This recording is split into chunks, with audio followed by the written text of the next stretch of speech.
Ang matitiyak naman natin sa ating mga prospective bidders, no? Nagkaroon na po tayo ng adjustment sa ating minimum floor price at sana sa pagbaba natin ng presyong ito ay makahikaya tayo ng mas maraming bidders na mag-participate at nang sa ganun ay ma-generate na natin yung revenue kinakailangan natin.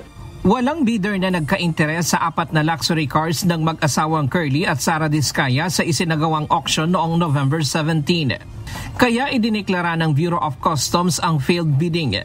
Bunsod ng nangyari, ibinaba ng BOC ang presyo ng mga ito.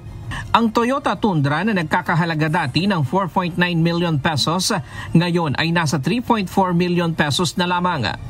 Mula naman sa 7.2 million pesos na original price ng Toyota Sequoia, 4.6 million pesos na lang ngayon. Nasa 36.2 million pesos naman ang Rolls-Royce Cullinan na dating 45.3 million pesos. 13.8 million pesos naman ang Bentley Bentayga na dating 17.3 million pesos. Gumamit po tayo ng mas mataas na depreciation factor, no? Dati po kasi dun sa unang auction, ang ginamit po natin ay nasa 10% po lamang. Pero sa ating mga existing na polisiya, maaari tayong gumamit ng hanggang 16%. Kung kaya't atin po nababa substantially yung mga presyo ng bawat sasakyan, no? Bukas isasagawa ang ikalawang public auction sa mga sasakyan sa pamamagitan ng sealed bidding kung saan ila-livestream ang proseso. Inaasahang makakalikom sila ng 58 million pesos para sa 4 na sasakyan. Ayon sa BOC, may 4 na prospective bidder na nagpahayag ng intensyon na bumili sa mga sasakyan at inaasahan nilang madadagdagan pa ito.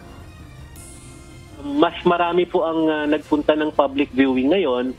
At mas marami din po yung mga nagpo-post online ng kanilang mga selfie, no, sa mga sasakyan, lalong-lalo dun sa napaka-popular na Rolls-Royce, no? Although hindi natin pinapahintulutang buksan at kunin yung payong, pero masasabi po natin dahil nagkaroon na po ng experience ang ating mga kababayan, no, dun sa ating nakaraang auction, nagkaroon po sila ng idea na pwede po palang matingnan, no, at masulyapan man lamang itong mga sasakyang ito. So masasabi ko pong mas marami ang nagpa-public viewing po this time around. Sa unang auction, nasa mahigit 38 million pesos ang napagbentahan sa 3 sasakyan ng mga Diskaya. Wala pa namang desisyon ng korte sa 6 pang natitirang sasakyan ng mga Diskaya na hinatak ng BOC dahil sa questionableng papeles. Para sa BOC, ang auction ay simbolo ng pagbawi ng nakaw na pondo ng pamahalaan mula sa maanumalyang flood control projects. Ryan Lacanlale, UNTV News and Rescue. Diyos ang aming sandigan, serbisyo publiko ang aming pinahahalagahan.